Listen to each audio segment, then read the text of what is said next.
can we help decide whether this new ocean will be a sea of peace or a new terrifying theater of war.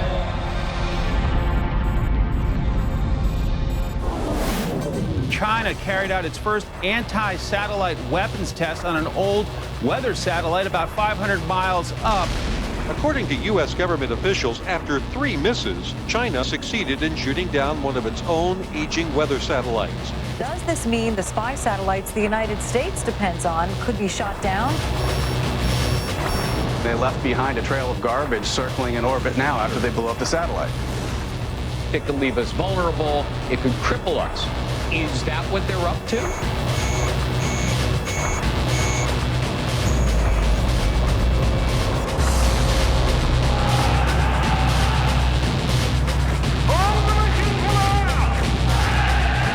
There are nations out there who are hostile to us, and they are in space. The threat to our space security is real. Security in space is a vital national interest. The loss of access to space would threaten the very stability of our nation.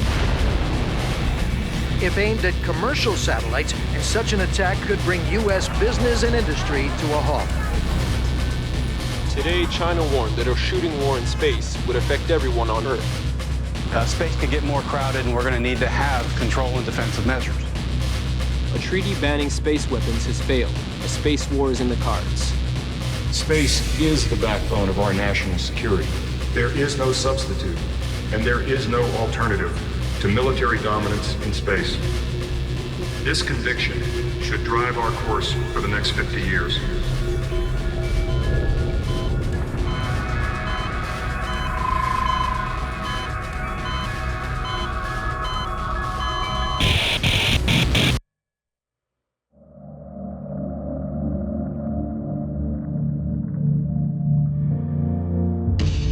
In the mid-20th century, humanity spun its first satellite into orbit.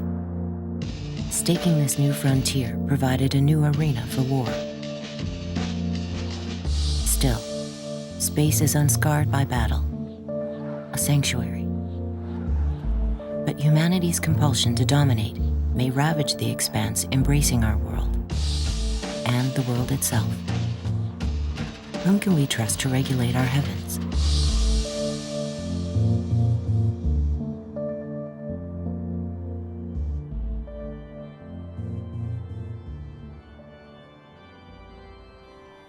Caesar Augustus came to power 27 years before Christ was born.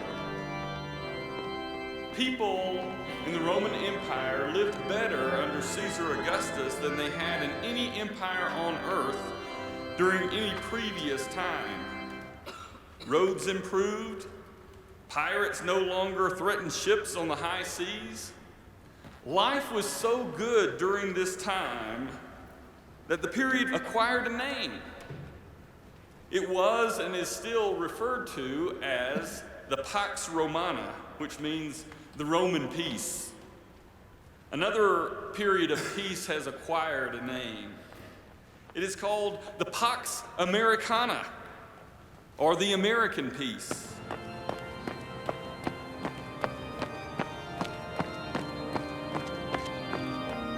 It refers to the period in which American influence throughout the world has caused a relative peace to come about.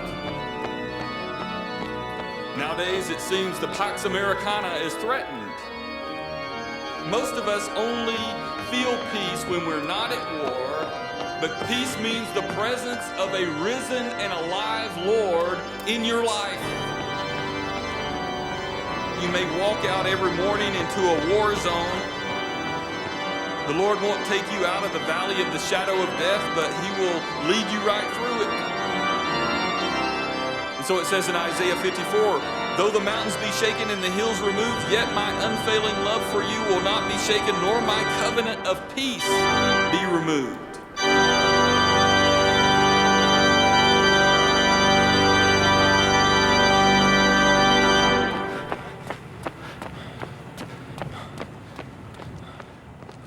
My name is Cadet First Class Colton Tuttle. I'm a cadet at the Air Force Academy.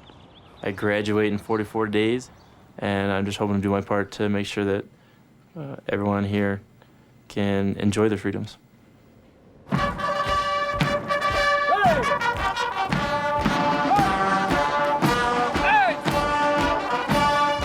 Pax Americana is a political view which simply says that because America is currently the sole superpower, that it has not only the ability but the responsibility into the far future to maintain world peace. Eyes! Right! I think our country has always played a key role in maintaining world peace, and now that responsibility also extends into space. And so when countries like the Chinese start attacking space assets, it could lead to a serious crisis. Hopefully we can talk to them before they start making a big mess.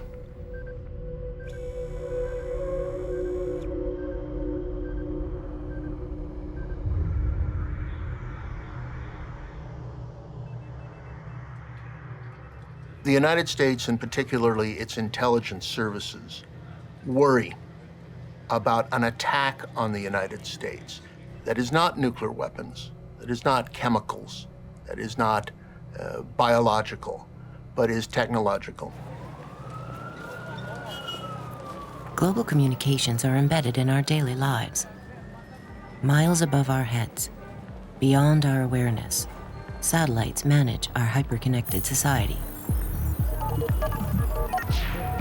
If you look at space, lots of times you think about the Hubble telescope or, Mars probes, but most people don't realize that they use space every day.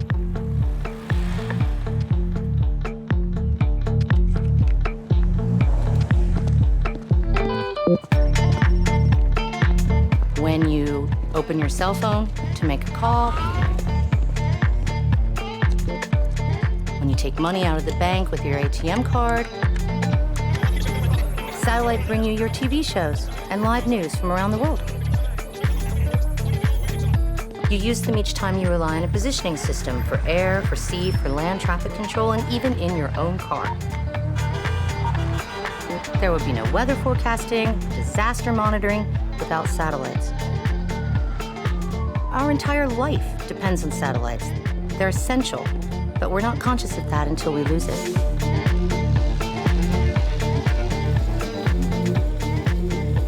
Today, at least 1,000 active satellites circle the Earth.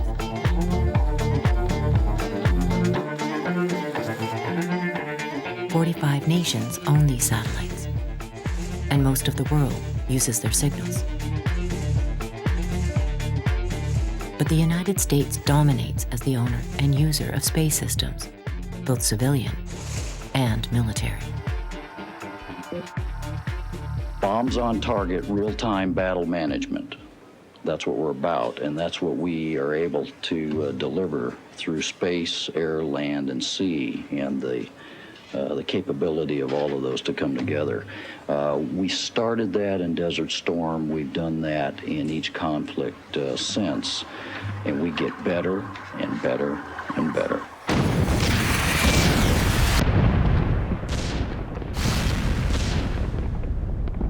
Since the first Gulf War, the use of space has become vital to all U.S. military operations. In the Second Gulf War, during the shock and awe air attack on Baghdad, the United States used satellites to guide 71% of all the missiles it fired. Space is the backbone of American military power. Or is it? Its Achilles heel. A surprise attack in space. This is the ultimate nightmare. By knocking out 50 U.S. military satellites, the Chinese could literally cripple the U.S. military. They could prevent the military from being able to communicate with its forces. They could blind the U.S. intelligence community, which uses electro-optic satellites to determine military force movements around the world. And they could also cripple the guidance systems that are used on precision-guided munitions that are satellite-guided. In many sense, it could be a kind of an electronic Pearl Harbor.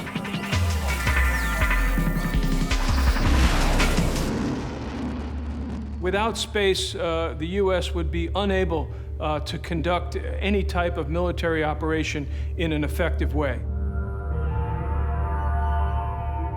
There's a tremendous premium on the United States being able to prevent other people from attacking our assets in space and to ensure that we can continue to exercise full use of them and, if necessary, also to be able to deny others use of similar assets for their own purposes. The world has changed. As more and more countries develop a presence in outer space, the possibility of a space battle is no longer science fiction. Our new world requires new solutions. Meet U.S. Air Force Space Command. This elite force is America's eye in the sky, keeping watch over our interests high above the ground.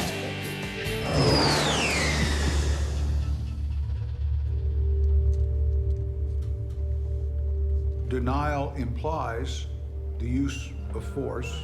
Weapons from space to the ground. As China recognizes that the military dominance of the United States is utterly reliant upon space. The United States is going to become the world's policeman. Does that title resonate with you? Do you have any reactions to that? Do you think it's accurate? If it were accurate, how would it play out? If you look at what was one of the first roles of the United States Navy when it was established was combating piracy. Absolutely. And if you look at potential commerce in space, law enforcement and things like that are going to be an important mission. As more and more countries start using space for security purposes and military purposes, sooner or later they're going to collide, and sooner or later space will become another arena for warfare, for good or bad, and the same kind of ethics that we apply to military force and the other environments will apply to space. You can obviously stretch any analogy to the breaking point, but the space-sea analogy, I think, is one of the more useful.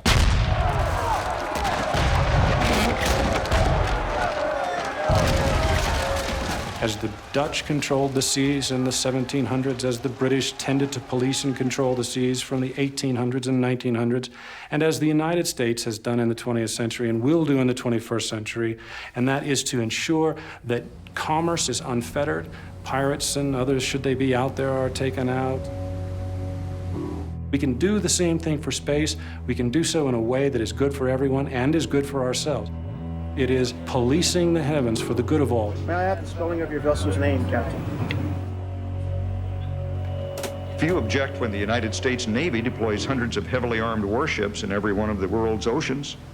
No one accuses us of contributing to the weaponization of the sea because they know that the presence of our weapons ensures free transit for all who pursue their peaceful interests. U.S. systems based in space could similarly patrol the commons for the good of all.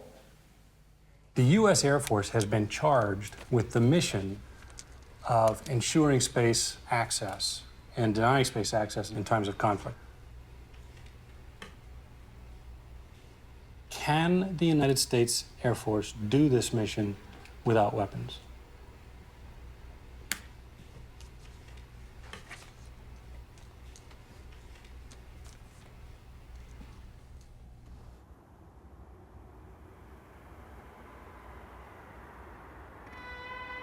What constitutes a space weapon? How much do we know about the ability of the United States to police the heavens and deny access to others? Starfire has been used primarily in the past to do research on satellite tracking. Also, they've done a lot of work in astronomy with range finding of stars. So you use the laser to be able to help tell you where the star is and how far away it is. In the budget documents from the Air Force, there has also been mention of the use of Starfire for anti-satellite weapons activities. The Air Force told Congress that it had no intentions of using Starfire for anything related to anti-satellite weapons. However, they are doing a test to make the laser beam very skinny and make it stay very stable as it goes up, and they're going to target that on a satellite.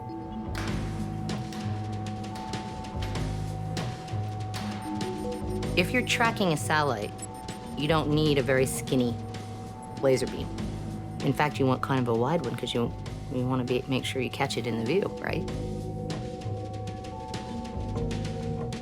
So Many of us here are concerned that this kind of a test is actually an anti-satellite weapons test in disguise.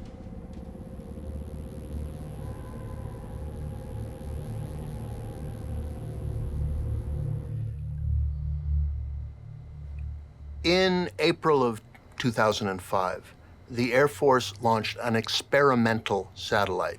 Its name was the XSS-11. Theoretically, this experimental microsatellite has the ability to disrupt other nations' satellites. Has it done so? No.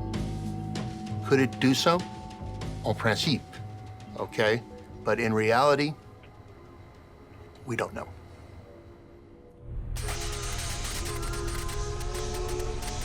One of the things that I think people need to know is that most technology that's used in space can be used either for weapons purposes or it can be used for totally benign, good purposes. Lasers for tracking, good idea, more precise tracking. Small microsatellites that can go around a big satellite and take pictures, good idea, because it helps you figure out what went wrong with your satellite, and that's hard to do right now. Good idea. That same little microsatellite that's going around the big satellite could be sent up to go around another person's satellite and run into it and kill it. The technology doesn't know whether it's a weapon or whether it's a benign use. The question is going to come down to the intent of the people who are building these systems.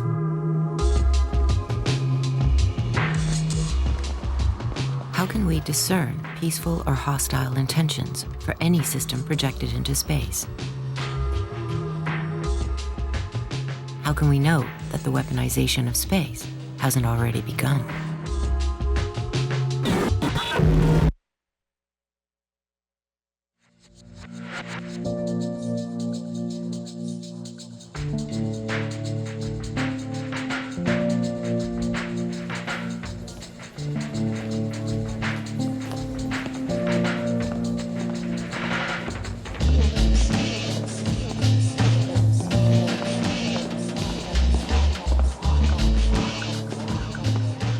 I'm the permanent professor and head of the Department of Astronautics here at the Air Force Academy.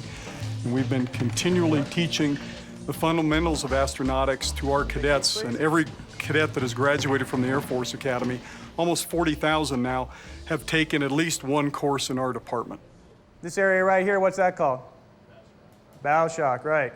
And superimposed on this, of course, we have a HEO, highly elliptic orbit. In military strategy, it shows that if you want to control the battlefield, you need to be the first in seizing the high ground, the most advanced frontier. Whether it be land, sea, air, and now space, the person that controls that has the advantage. So making sure that we can deny our enemies space is a huge advantage.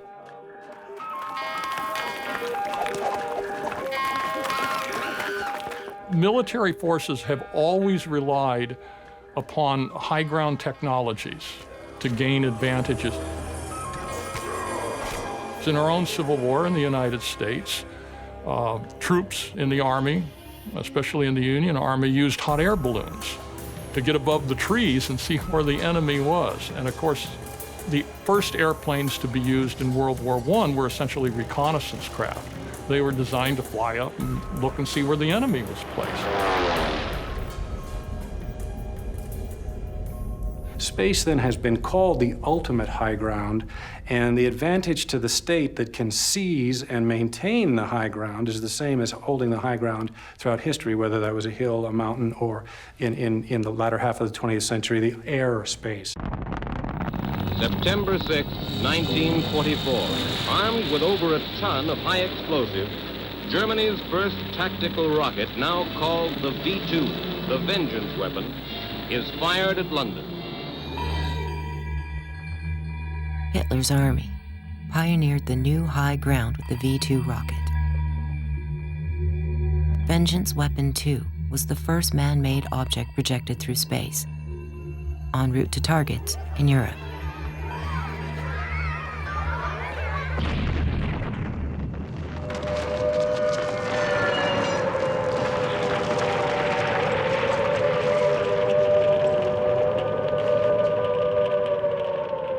Cette fusée a été développée dans le cadre du Troisième Reich.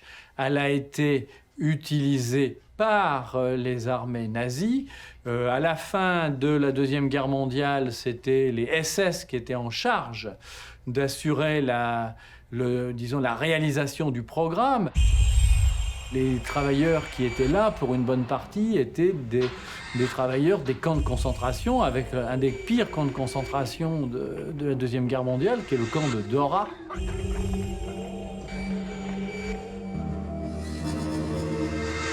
A young SS officer, Wernher von Braun, was chief engineer for the design and manufacture of the V-2. This first ballistic missile sparked the interest of a rich patron beyond Germany.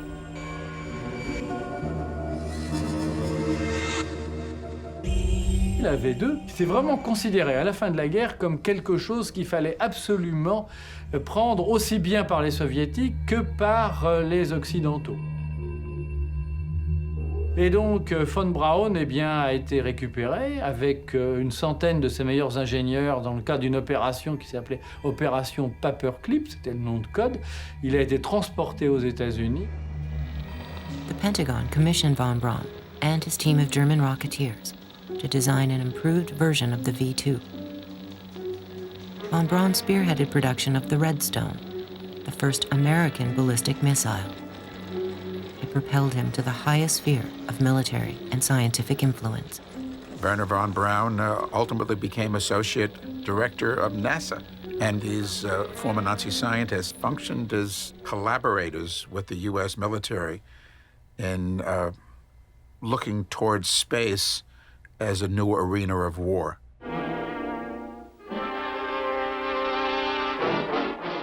Gentlemen, will you please take your seats so we can begin today's conference? I take a great deal of pleasure in presenting to you today as our guest speaker, Dr. Wernher von Braun. Gentlemen, the conquest of outer space is the greatest technological challenge of the age in which we live. On the right side of this picture, you see a large wheel-shaped space station. This, of course, offers tremendous possibilities to reconnaissance, and both in the civilian sense as in the military sense. These Nazi scientists, these Nazi space scientists that came to this country under Project Paperclip, developed schemes to essentially control the Earth from space with space-based weapons. It seems even feasible to use such a platform in space as a base for the bombing of objects on the ground. And it is my opinion that such bombing could be carried out with an unprecedented accuracy from such a station.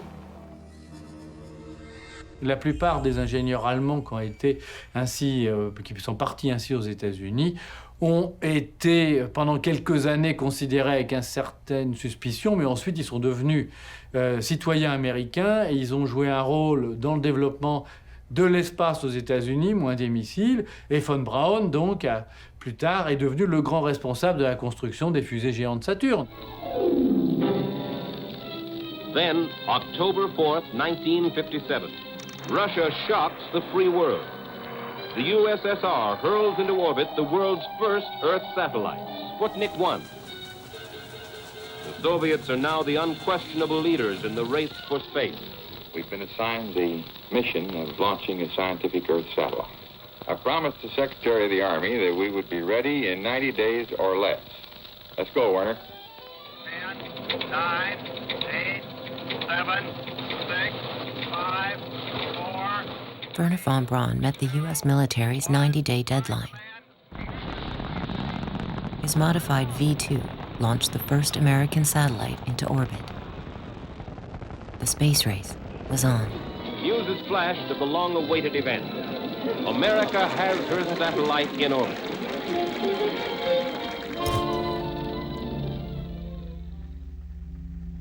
How would nations legislate this new realm? Well, I joined the American Diplomatic Service in 1958, and I was assigned to the United Nations Political Office. And I was 22 years old. I was the youngest Foreign Service officer in the State Department. And they said, why don't you handle the multilateral aspects of our space program? We just put our first satellites into space, and they said, you're in charge. And I said, you've got to be kidding, I'm only 22. And they said, that's your job. Today, outer space is free. It is unscarred by conflict. No nation holds a concession there. It must remain this way. Nothing was settled when we started. For instance, who owns outer space? Who owns the moon? Who owns Mars? Was it the situation like Columbus discovering the New World? And he says, I lay claim to America In the name of the King and Queen of Spain. Could we do that? Could the Russians do that? So that was a big question. And the other question is, are we going to use outer space for peaceful purposes or for military and aggressive purposes? We must develop new concepts which enable us, let's say something like 10 years from now, to land parties on the moon to decide whether we want to have a base on the moon for scientific or military purposes. And we thought to ourselves, can't there be one part, one sector that is free of weapons?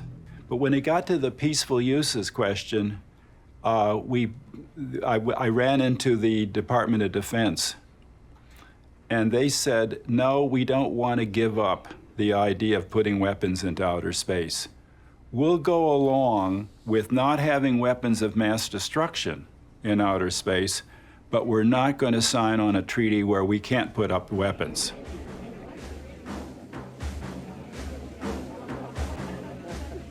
I lost, the State Department lost, the Department of Defense won, and we ended up with a treaty, the 1967 treaty, which said you can't orbit weapons of mass destruction, but it did not prohibit other weapons.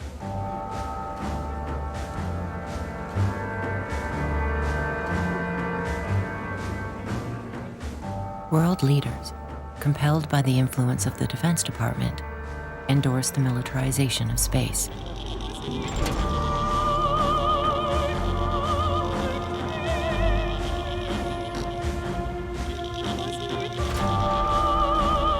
Nuclear weapons were now banned from space, but on Earth, they were proliferating.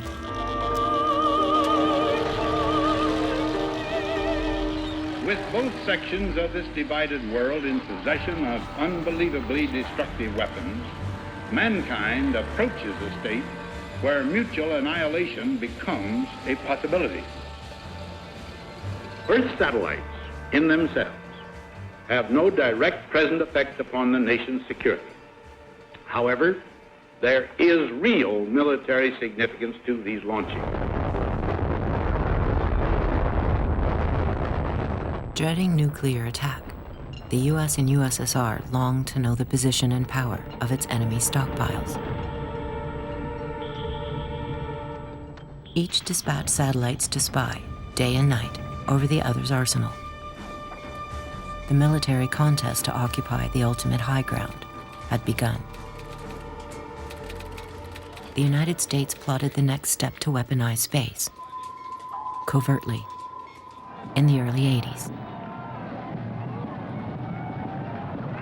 June 12, 1982. There was a huge demonstration in New York City that day. Almost 1 million people were protesting against nuclear weapons. At that time, the height of the Cold War between the United States and the former Soviet Union. I watched it on television. And after it was over, they cut away to a right-wing conference. And the speaker that day was a man by the name of Lieutenant General Daniel Graham. And at that time, he was Ronald Reagan's head of SDI, Strategic Defense Initiative. Someone said, General Graham, aren't you worried about that demonstration in New York today? They say there's almost 1 million people there protesting against nuclear weapons. He said, no, I think it's fantastic. They're out there protesting against intercontinental ballistic missiles, and we're moving into space. They don't have a clue. Let them keep doing what they're doing.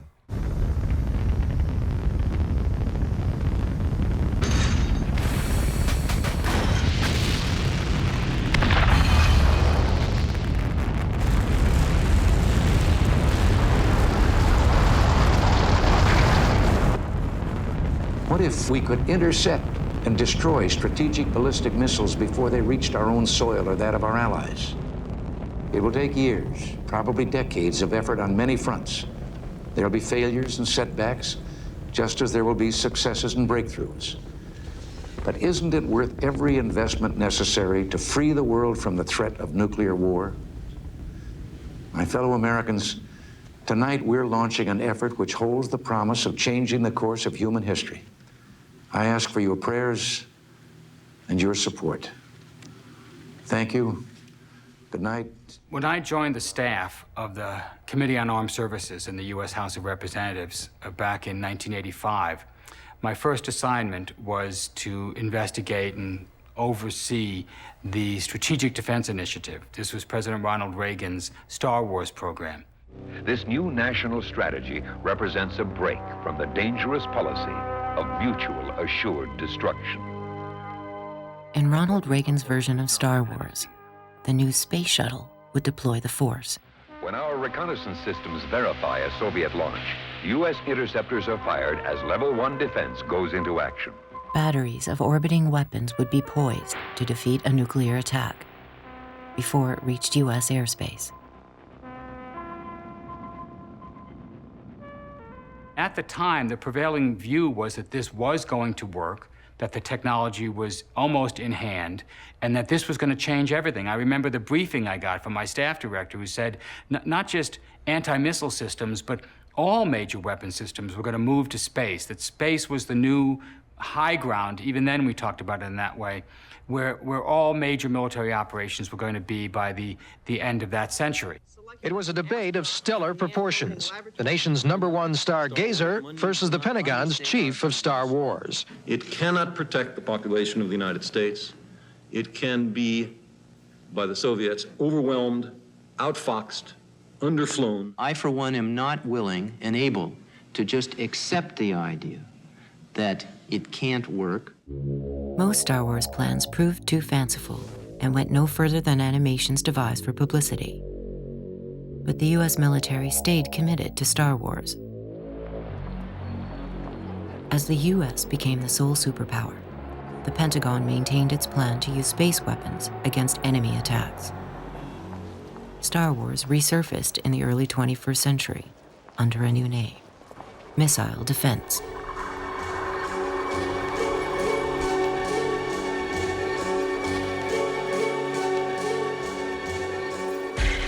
We need a new framework that allows us to build missile defenses to counter the different threats of today's world. I hope we'll also move forward on ballistic missile defense cooperation. We must develop and we must deploy effective missile defenses. Back in 2000, when President Bush took office, he and his cadre of people that surrounded him, you think of Paul Wolfowitz, you think of Donald Rumsfeld, you think of Dick Cheney, all of them really only had two priorities. One was to get rid of Saddam Hussein. The second was to build a missile defense system. Good morning.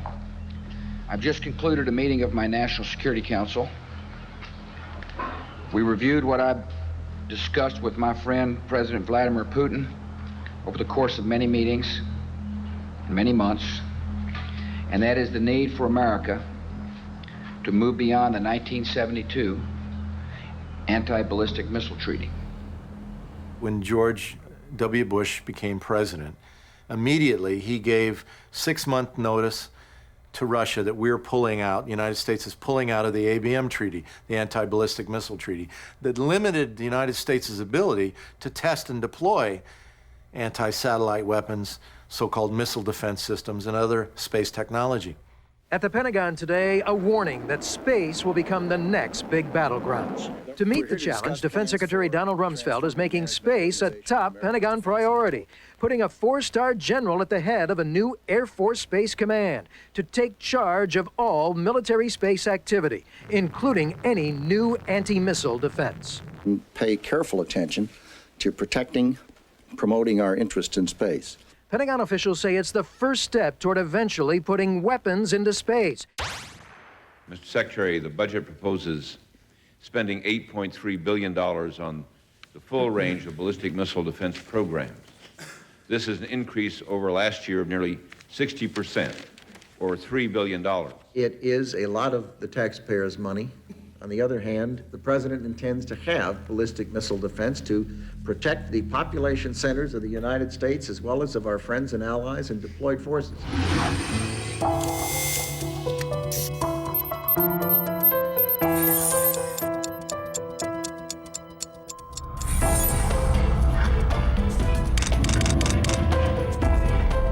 have a valid missile event. I agree, that's a valid event. You have 2 for track 0001. Today's Air Force fights missile defense war games in which so-called rogue nations attack American cities. Possible impact in San Francisco, sir. In reality, who would launch such attacks against the USA? The interesting thing is that the threat is actually shrinking, not increasing. The ballistic missile threat is declining. There are far fewer ballistic missiles in the world now than there were 15 years ago.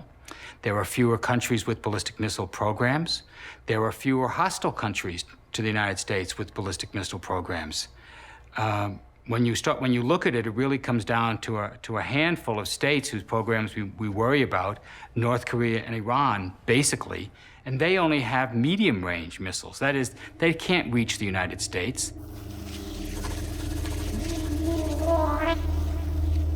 From Ronald Reagan onwards, every president has secured funding for missile defense under various guises, using various funds, for a total of at least $200 billion. Are U.S. taxpayers getting what they pay for? It's a con. It's a con. Missile defense is the greatest fraud in the Department of Defense, and believe me, it's had a lot of competitors. I really believe this.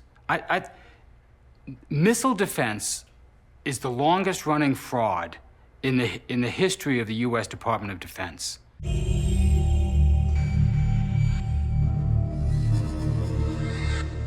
If a ballistic strike is implausible, why repel it at such cost? From space.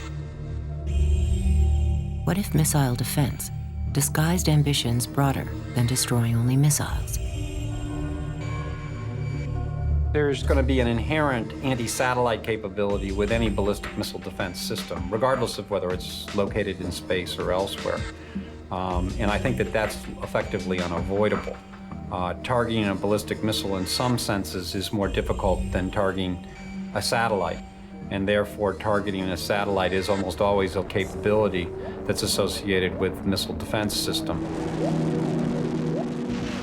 In February 2008, the United States destroyed a disabled satellite of its own with missile defense interceptors. The U.S. demonstrated that these interceptors, also called kill vehicles, can obliterate any satellite in low Earth orbit. Missile defense is a Trojan horse. It has nothing to do with defense whatsoever. It's all about projecting power. It's about offense.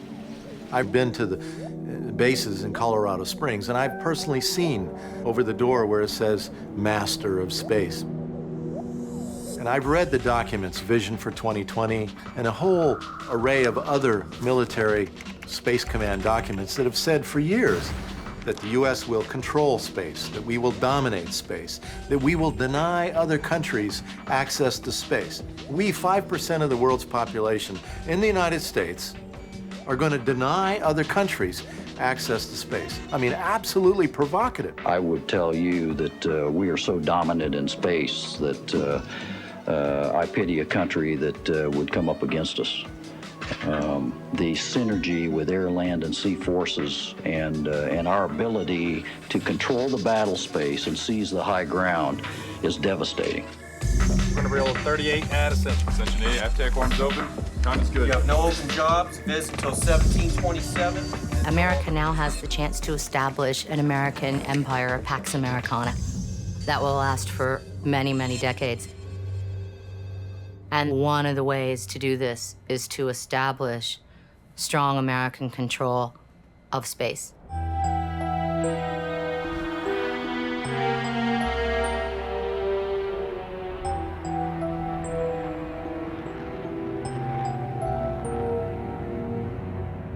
By advancing space weaponry, the United States nurtures its economy and its sphere of control.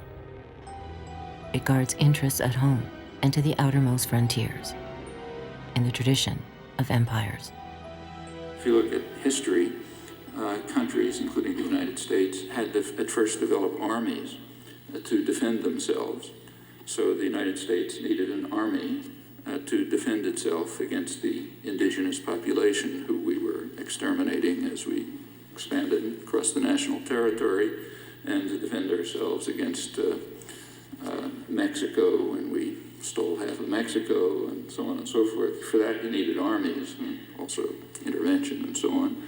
And then countries also developed navies, like, the British had to develop a navy to defend themselves against people in India and Africa and so on. And as they describe it, they're pretty frank about it. They say they had to develop navies to protect commercial interests and investment. And same with us. And now there's a new frontier, space, and we have to move on to control space in order to protect commercial interests and investments. Welcome to the future. The place you go when you say, here's to bigger profits, better business, brighter prospects, and a bottom line that just won't quit. Think big. Big tax advantages, big business opportunities, big profits. And the hottest Fortune 500 industries in the world are taking advantage of them. Which means whether you're looking to relocate, expand, or conquer the known universe with your own special vision of the capitalist's dream, they can help make it happen. Please welcome Creator of Air Force Base, General Kevin Chilton. It's nice to be here in Colorado Springs for this great gathering. I think it's fitting that we're here in Colorado because I think it was, I know it was 25 years ago when the first commander of Air Force Space Command stood up the flag here, General James Hardinger. He said that Colorado Springs would become the nation's military space capital, and indeed it has.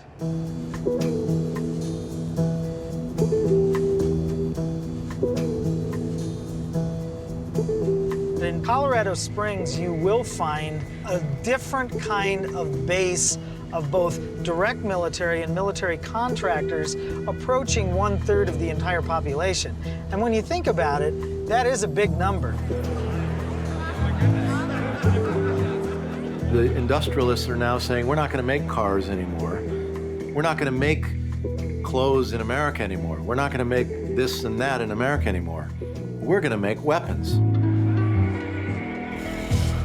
This is our space tracking surveillance system, and this is a more advanced version of a missile detection satellite to detect, track, and discriminate missiles in flight. So this finds them, somebody else shoots them down. Here at Lockheed Martin, we have all kinds of cool stuff. We're working on some of the world's most important and spectacular technologies, and we're the best in the world at what we do. While most U.S. industries struggle to endure a recession, the weaponization of space still feeds thriving corporations with contracts.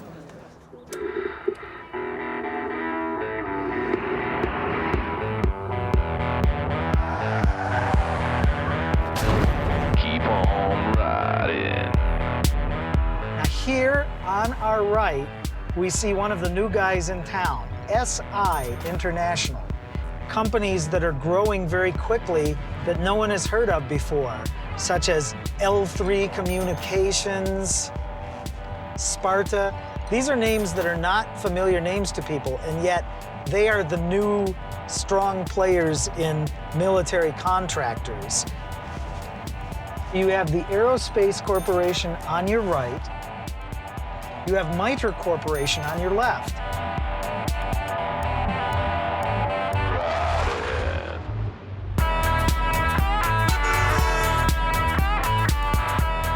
As we cross over here, you will see a Lockheed Martin plant.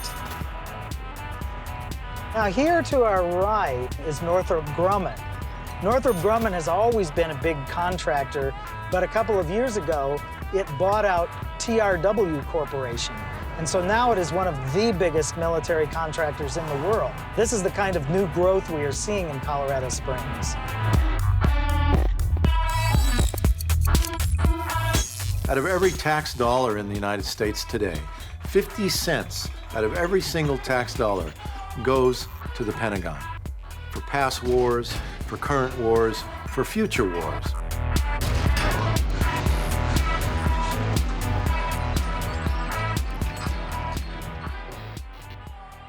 We are being made into a warrior culture, if you will. Nearly 750,000 remarkable individuals serving their country. And they all believe they have the best job in the world. How cool is it to be able to go home at night and tell your kids that you fly satellites at geosynchronous orbit? That is great stuff. How cool is it to know that you operate the most powerful radars in the planet and surveil the heavens, that you operate telescopes that are critical to national defense?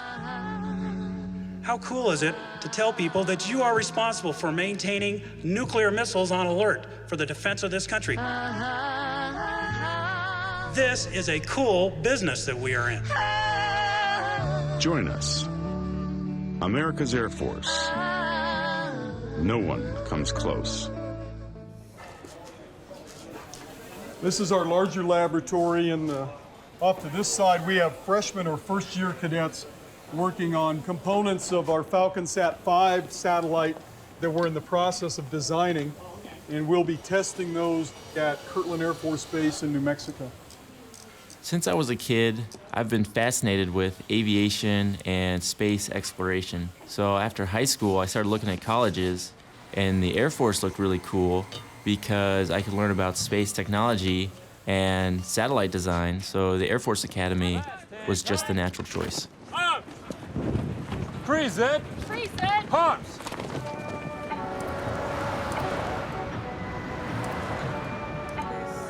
Space. Look at number 4. Right there. Earth 4. Okay. Awesome.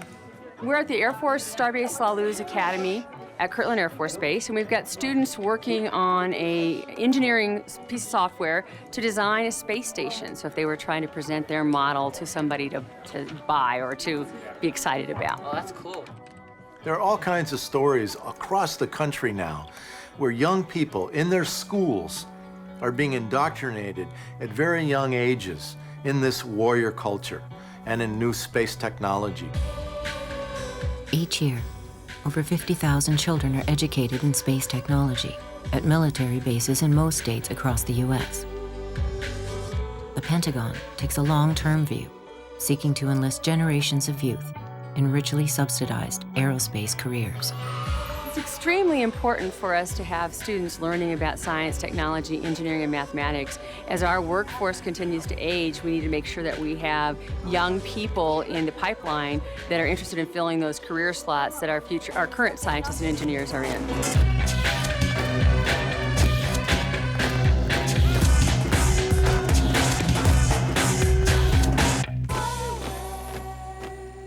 I would argue there is no better time than today for us all to commit to a future of excellence and leadership fueled by the next generation of our airmen. Ladies and gentlemen, we're ready today. With our great industry partners, with you at our side, we'll be ready for tomorrow. God bless you, and thank you very much.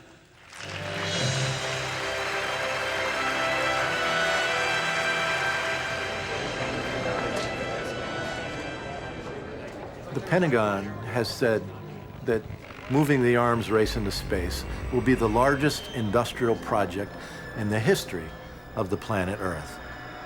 They can't take any chances. They have to have an enemy. They have to make the people afraid. Someone's going to attack us with nuclear weapons. We've got to have missile defense in order to protect us from attack. Iraq, one of the rogue states, Iran, North Korea, and now they throw China into that equation. Wait a minute. What about the Chinese threat? Didn't China, like the US, show that it can destroy orbiting satellites? Isn't China trying to gain military superiority in space?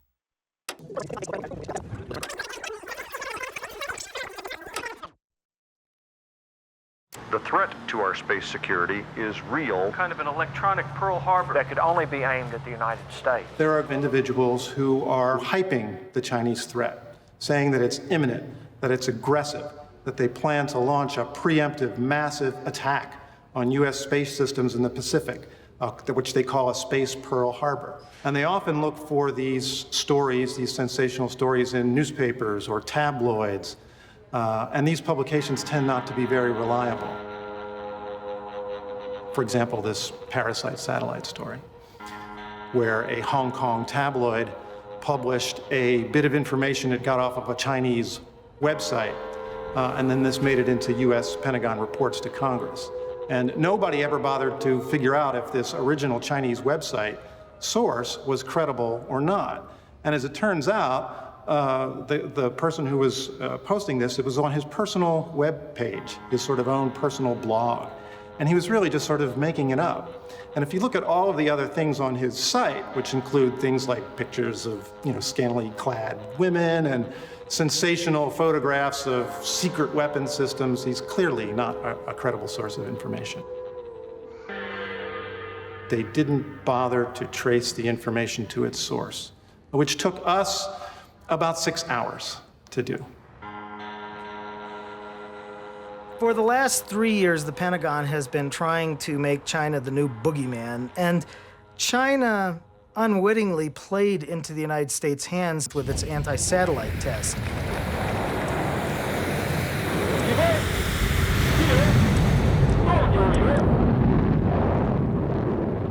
At the time, I was at a conference in Colorado Springs, and the military officers in the room actually left to watch the test in real time. So they were observing the actual Chinese anti-satellite test. We know about every space launch. We know about every rocket launch. We have reconnaissance and surveillance satellites that can detect all these. We detected the Chinese test, for example, and in fact, we detected the 2 previous Chinese tests that failed. So we know about this. It's extremely difficult to hide space tests. They're one of the most observable weapons tests you can possibly imagine.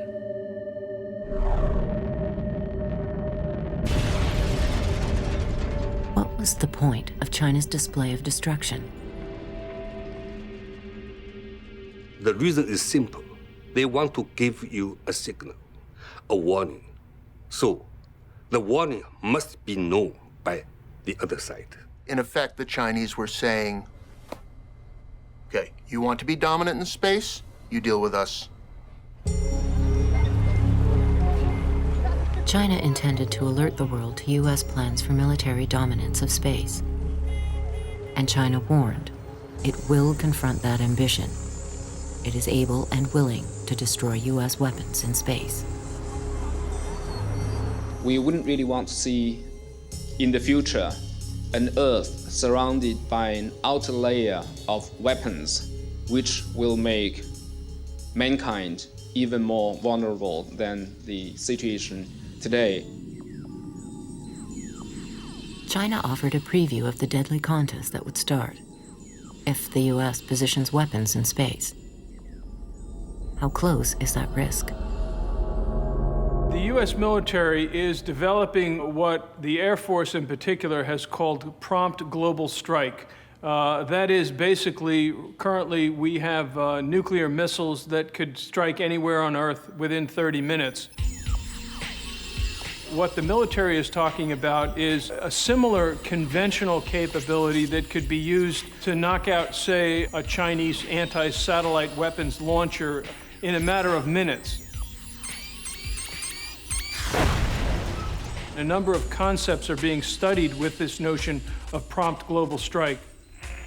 One is a orbiting space plane that would have the capability to be able to maneuver and also to fire weapons at a much faster pace than is currently the case. Another is a space satellite that would actually have missiles on it that could be fired from space and reach a target in literally 5 to 10 minutes as opposed to the current 30 minutes. We're talking about a satellite system called Rods from God, which can put heavy tungsten metal rods from satellites onto the Earth to penetrate bunkers. All that's being developed. We've spent billions of dollars on research on these weapons, and a number of these weapons are getting ready for testing. Were they deployed in orbit, global strike systems could hit 100 targets on Earth at once, at nearly 7,000 miles an hour. They wouldn't be weapons of mass destruction, as defined in UN resolutions, but the destructive impact of a rod from God would match that of a nuclear warhead. Satellites can identify a target through overhead imagery, process communications about the target between military decision makers, and then guide a bomb precisely enough to destroy the target with one shot. Would it really be that big a step if a projectile itself were also launched from space? There's no practical difference, and I'd venture to say that the person on the receiving end wouldn't see the distinction either.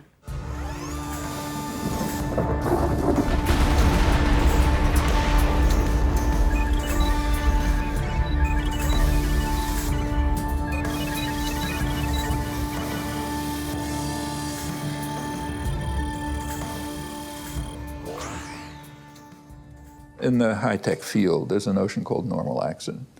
It means the kind of accident that is going to take place unpredictably in any complicated system. Like anyone who owns a computer knows about normal accidents. Every once in a while, the thing just crashes for some unexplained reason. And when you get to much more complex systems, of course that's going to happen. With all our technology, we know bloody well that we cannot be assured absolutely 100% that our bombs, so-called think bombs, smart bombs, are hitting the targets. We know from Afghanistan and Iraq alone in the last few years that that's a fallacy. You are hitting civilian people. You are not hitting the Iraqi bases. What you are doing is wrong. How much worse would the probability of hitting the wrong target or hitting ourselves from outer space would be? We have no way of calculating that. It's not possible. At least one weapon could go awry and land in Iowa or New York City or God knows where, you know. That's a reality. And if we don't accept that, well, we're just whistling in the dark. And we're going to be victims of our own technology.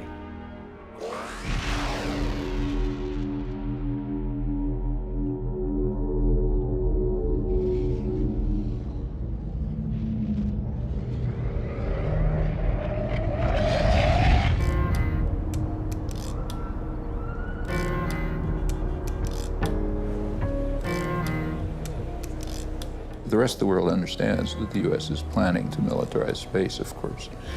So there have been efforts to renew and extend the Outer Space Treaty.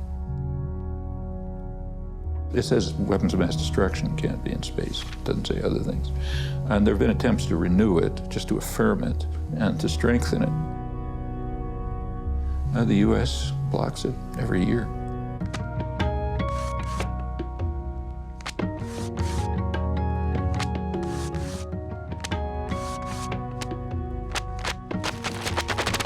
It is 160 to 1, 170 to 1.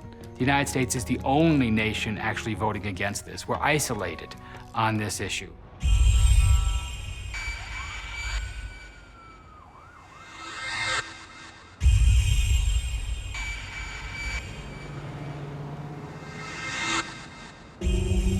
It would be nice to think that space weaponization is prevented not because there's a huge outcry against it, although that would be an interesting prospect too, but because no one, including our own nation, has the money to spend on this anymore. But in an era when the United States still maintains a $500 billion military budget every year, I don't think we can count on that happening. It's really insane. We are willing to spend hundreds of billions of dollars over the years to develop space control means that a treaty would take care of, would make unnecessary. If we had the will to negotiate such a treaty, if we took the lead, we could get one. It wouldn't be easy. It would be a very difficult thing to do, but it could be done. How can a treaty ban all anti-satellite weaponry? A ground-based laser, a conventional missile, and most orbiting systems can be used to demolish satellites. Could a treaty guarantee that kill vehicles would only target missiles, not satellites or Earth-bound objects? Opponents of a new treaty argue that such promises are untenable, and too late.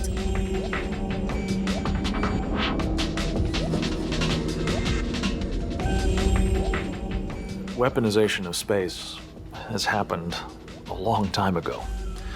This idea that it's a pristine environment, that if only we stop where we are right now, all will be well, is simply nonsense.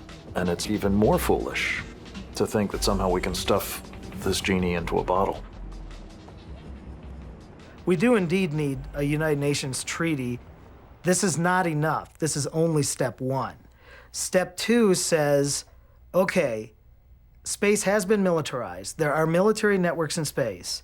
Many of them, like GPS, are useful, but we should work on international treaties to make those military space networks used for multilateral purposes. Do I think that's going to happen?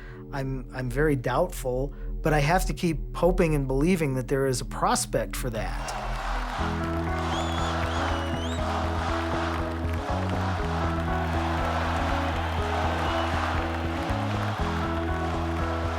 I will cut tens of billions of dollars in wasteful spending. I will cut investments in unproven missile defense systems. I will not weaponize space. Those fearing the weaponization of space could find hope in Barack Obama's election.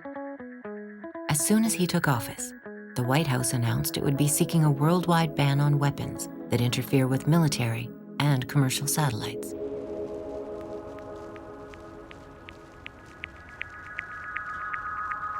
But it proved tough to change decades of entrenched military policy to weaponize space.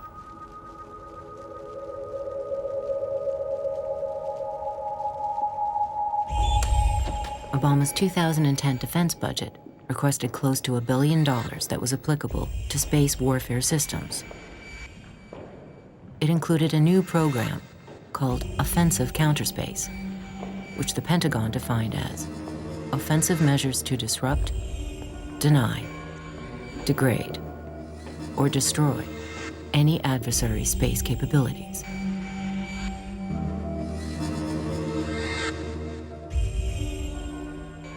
History suggests that nations do not voluntarily disarm. They disarm because they're defeated, or they make small adjustments in the way they buy and build and deploy their weapons. But no superpower says, you know, it would be better if we were weaker. I don't recall that ever happening.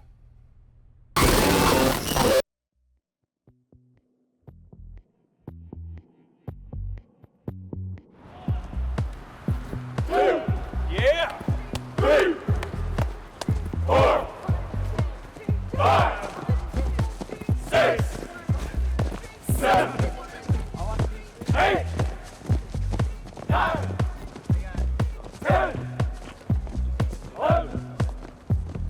It's hard to obtain space superiority without attacking, so I'm afraid that if we want space superiority, we're going to have to attack enemies' assets, which I don't know if you know much about orbital mechanics, but if you created debris up in space, that would just get in the way for you as well, and it kind of started a chain reaction, and pretty soon you just have a cloud of debris surrounding Earth. About 600,000 fragments rush through space at 10 times the velocity of a rifle bullet. All of these objects are traveling at 14,000 miles an hour. So even an object the size of a pea traveling at that speed has more force than a cannonball.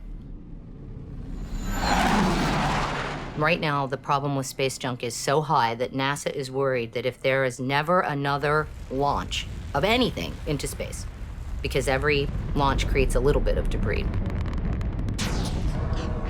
In 50 years' time, certain orbits will be so polluted that nobody can operate there because the stuff that's already up there will start breaking up and creating more and more clutter.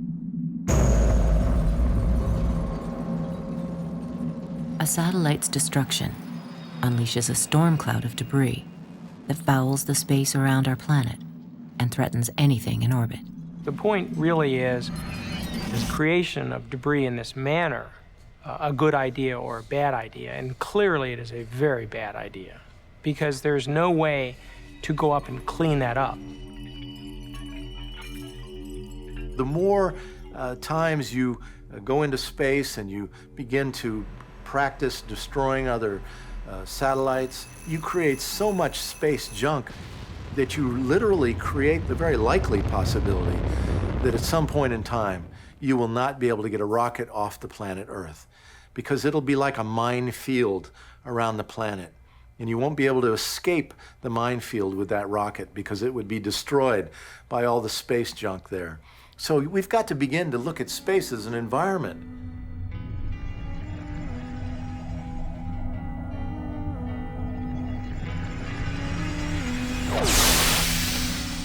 We have several $100 billion of investment in the peaceful uses of outer space. I'm talking about weather satellites, positioning satellites, scientific satellites. The entire world communication network is all satellite-oriented. All this incredible investment from the United States and from the European Union and Canada and other countries like this, all this is completely at jeopardy if we start putting weapons in outer space. How would our world change if we lost the use of satellites? Day 1, 6:15 a.m. Communication satellites hovering over the Americas fall mute. Over a swath of the globe, GPS coverage collapses. Atomic clocks on GPS satellites can't transmit universal standard time. The synchronization of massive infrastructures snaps. 350 million cell phones are disabled. Hundreds of millions of internet connections vanish. Around the world, card payments and bank accounts freeze. Billions of dollars are sucked from industries and businesses, triggering a financial crash. News services are crippled. City streets reliant on GPS for traffic management are in chaos. Electrical grids lose synchronization. Wide zones of continents are blinded by blackouts. Coast guards are deaf to ships' distress calls. Dozens of aircraft are missing. Air traffic controllers are fighting panic. Worldwide, flights are grounded or called back. By midnight, there's been a cascade of traffic, train, boat, and aircraft accidents. So far, the world has avoided such a catastrophe. But a space war would kill satellites and blast tons of wreckage into orbit. The system we rely on would shatter and be impossible to restore. The time is 6:25, and this is a special as part of the Conference on World Affairs. We're discussing the militarization of space. There is a point in time that may be rapidly closing where the United States could dominate space to such a point where there would be no arms race. Frankly, I don't think it's doable. I think the march of technology will mean that even if we get a lead on other nations in attempting to do that, that sooner or later we will again be challenged. It's kind of like what happened after World War II. We had the atomic bomb, nobody else had the atomic bomb. We thought we had a big exclusive, and with our atomic weaponry, we would be able to dominate the Earth. It didn't last very long. The Soviets had an atomic bomb. The Chinese had an atomic. Likewise in space, to think that we can move up there with weaponry and be alone to be the king on the throne of space is a tragic miscalculation.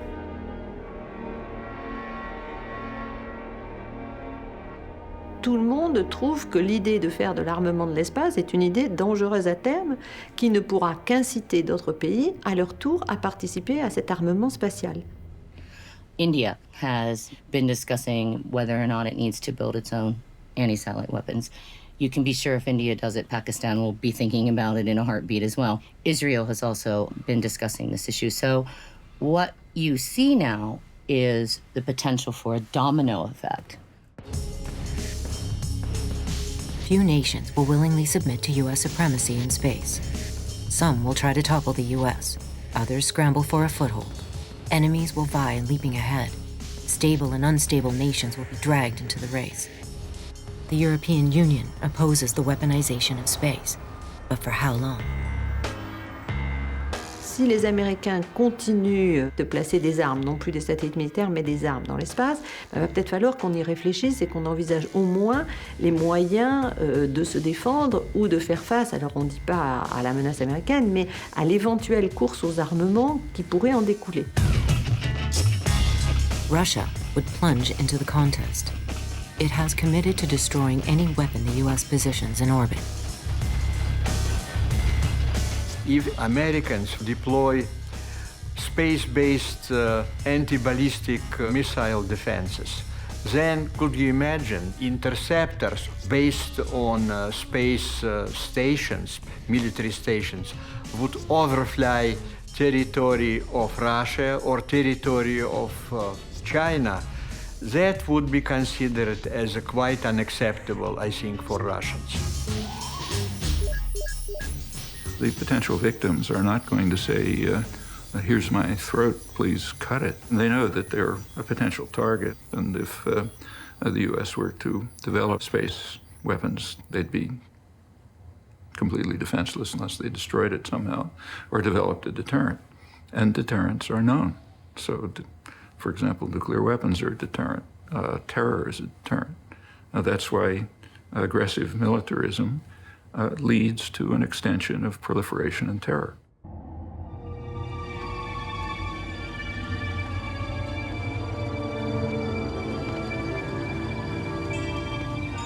«Звездные войны», как известно, уже не фантастика, а реальность еще в середине 80-х годов. Такая политика является, конечно, катализатором гонки вооружений. Доминирование фактора силы неизбежно подпитывает тягу ряда стран к обладанию оружием массового уничтожения. Милитаризация космоса, по мнению России, может спровоцировать непредсказуемые для мирового сообщества последствия. Не меньшие, чем начало ядерной эры.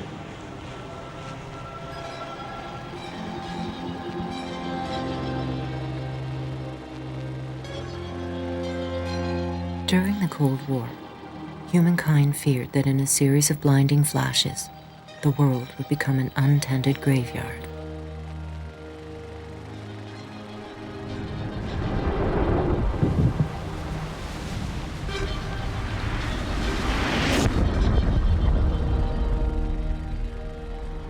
Thousands of nuclear weapons are still maintained around the world on hair trigger alert. The weaponization of space could detonate this arsenal.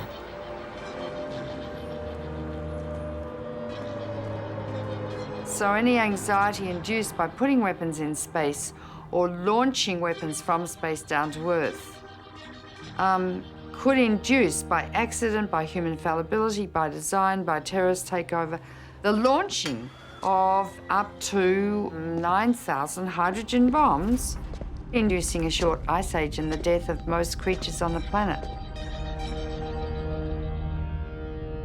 We're on the edge of the nuclear precipice, about to be annihilated.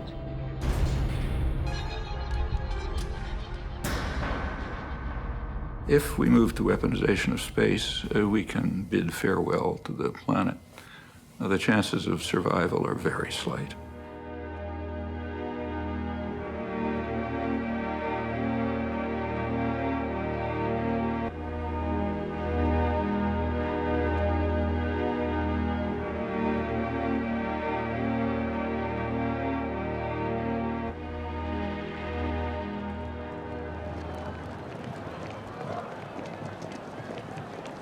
When you, all your life, have been told that America is an exceptional nation, that we are different from the rest, when you're told that all your life, you begin to believe it.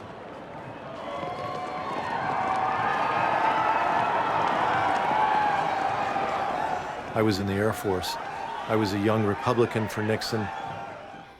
And I grew up on the military bases behind the barbed wire fences. And so everything I really was taught and was trained in was militarism and a conservative way of being, conservative way of seeing the world.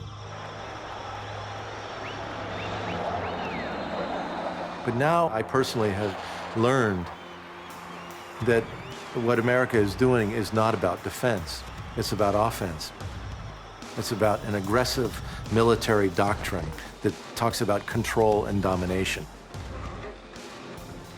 I really went through an entire transformation. Everything that I knew was different, but one thing wasn't different. One thing always remained.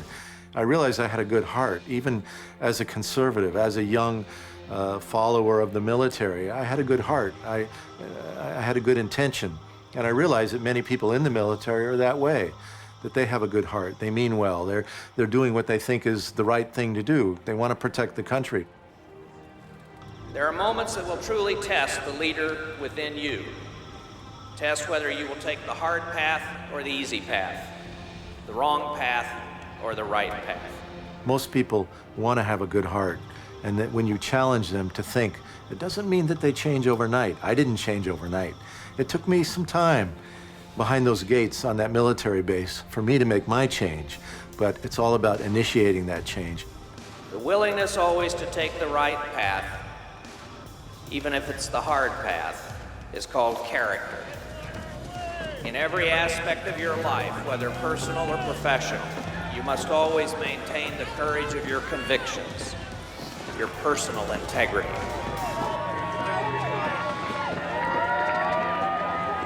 We're living in a very, very dangerous time, and there's hardly any alarm in this area across the board. I mean, people are just, they're so inundated with so many things, you know, just making a living, just getting through the day, just trying to remain sane in all this insanity that's going on, that it's hard to get their attention and saying, wait a minute, I know you think it's bad. I got news for you, it's a lot worse. People don't want to hear that, you know. So we have to find a way to alert people to the reality of what's going on. And that's not an easy task. Let's prevent something terrible from happening before it does, for once.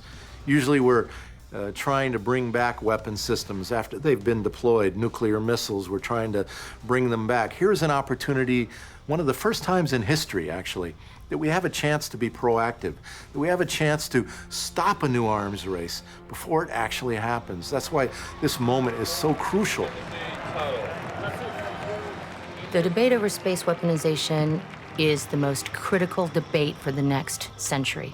And we are on the verge of making decisions in many nations around the world about which path to choose. Congratulations, and may God watch over all of you and these United States.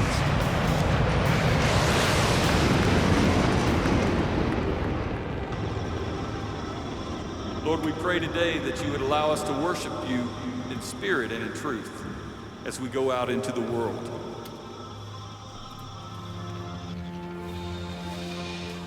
Can the high ground that nations seek be the moral high ground? Or are we doomed to pursue only the high ground of military advantage? Many nations are showing themselves unwilling to find global peace under the command of one. Can the U.S. show leadership rather than strive for supremacy? Rather than insisting on a Pax Americana, can the U.S. steer a union of nations towards a Pax Universalis, a peace for all the world? In Christ's name we pray. Amen.